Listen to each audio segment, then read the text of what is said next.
यद्यपि रूप गुणशील सुधरता इन बातन ना रिझई हैं। यदि कोई रूपवान है, शीलवान है, अत्यंत धनवान है और सोचे कि मेरे इस गुण से ठाकुर जी रीझ जाएं, इन बातन ना रिझई हैं। केवल एक गुण होना चाहिए, क्या?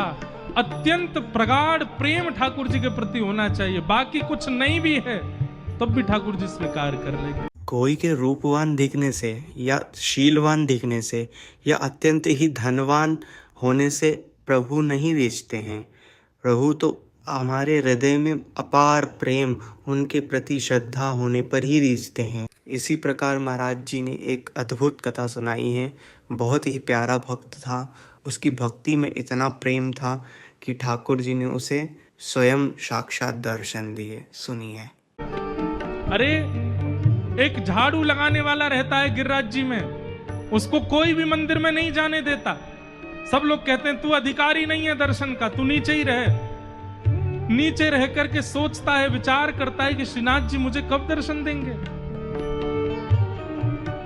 और बस यही विचार करता रहता है कि शायद इस जन्म में तो मुझे नहीं होगा, अगली बार किसी उच्च कुल में जन्म लेकर के आऊंगा तभी श्रीनाथ जी के दर्शन होंगे।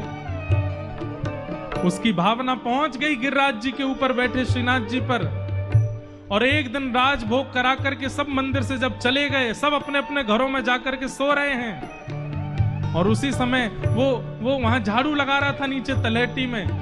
तभी ऊपर गिरिराज जी की ओर देखता है, सुंदर शीश पर मुकुट धारण किए, पीतांबरी पहनिए, कमल नयन श्री ठाकुर जी उसकी ओर देख रहे हैं, और देख करके मधुर मधुर मंद मंद मुस्कुरा रहे हैं। जैसे ही उसने देखा, देख करके कहा, आप कौन हैं? ठाकुर जी बोले, जाके दर्शन के काजे तू तड़प रहो, मैं वही हूं। व्याकुल हो गया, दंडवत प्रणाम करने लगा। बोले, जय जय, मैं आपके चरणन में दंडवत करना चाहूं, पर मैं गिरिराज जी के ऊपर ना आ सकूं, आचार्य ने मना करी है। ठाकुर जी बोले, तू ऊपर ना आवेगो? बोले, ना, मैं ना आऊंगो। इतने में ठाकुर जी ने जबरदस्ती एक छोटा सा कीट, एक कांटा अपने पैर में ले लिया, और ठाकुर जी अपने चरण पकड़ करके कहने लगे, अरे कांटो लग गयो, कांटो लग गयो, कोई आओ, आकर के याकू निकारो। अब वो सोच रहा है मैं ऊपर कैसे जाऊं। ठाकुर जी बोले, अरे आचार्यन की वाणी माने अच्छी बात है, पर मेरे चरणन में कांटो लगो, याकू निकारवे को तुकू आनो पड़ेगो। चढ़ गया गिरिराज जी के ऊपर। ठाकुर जी ने अपने चरण दे दिए उसके हाथ में, निकाल। नेत्र सजल हैं, हाथ पांव कांप रहे हैं। कभी विचार भी नहीं किया था कि सचल ठाकुर जी आ जाएंगे। ठाकुर जी अभी भी कृपा करने में कोई कंजूसी नहीं कर रहे हैं। वो हाथ से कांटा निकाल रहा है। ठाकुर जी बोले, अरे हाथ से नहीं निकलेगो जे। बोले, तो? बोले, मुंह लगा और दांत से निकार, तब निकर के आवेगो। कितना ठाकुर जी या तो प्रेम बरसाएंगे नहीं, और बरसाएंगे तो इतना बरसा देंगे कि आपके विचार से परे होगा। प्रीतम प्रीत ही सौंपे, प्रीतम प्रीत ही सौंपे। गोविंदास जी कह रहे हैं कि बिना प्रीति के ठाकुर जी किसी को नहीं मिलते। ऐसी लीला ठाकुर जी गोविंद हमारे गुसाई जी के साथ में करते हैं।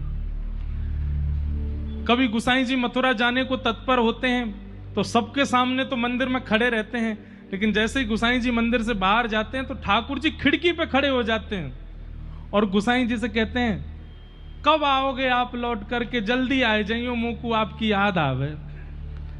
गुसाई जी जैसे ही ये शब्द सुनते हैं, जाते ही नहीं है, फिर लौट करके आ जाते हैं। बोले, आप कैसे कह सकते हैं कि आपको इतनी स्मृति होती है, मैं कैसे चला जाऊं।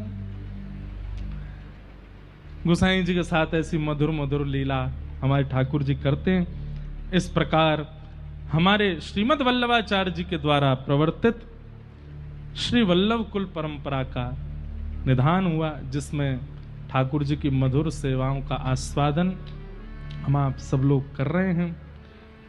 उन्हीं वल्लभाचार्य जी को हम बारंबार प्रणाम करते हैं। ऐसी और कथा सुनने के लिए हमारे चैनल से जुड़े रहिए। लाइक, सब्सक्राइब और शेयर कीजिए, कमेंट कीजिए।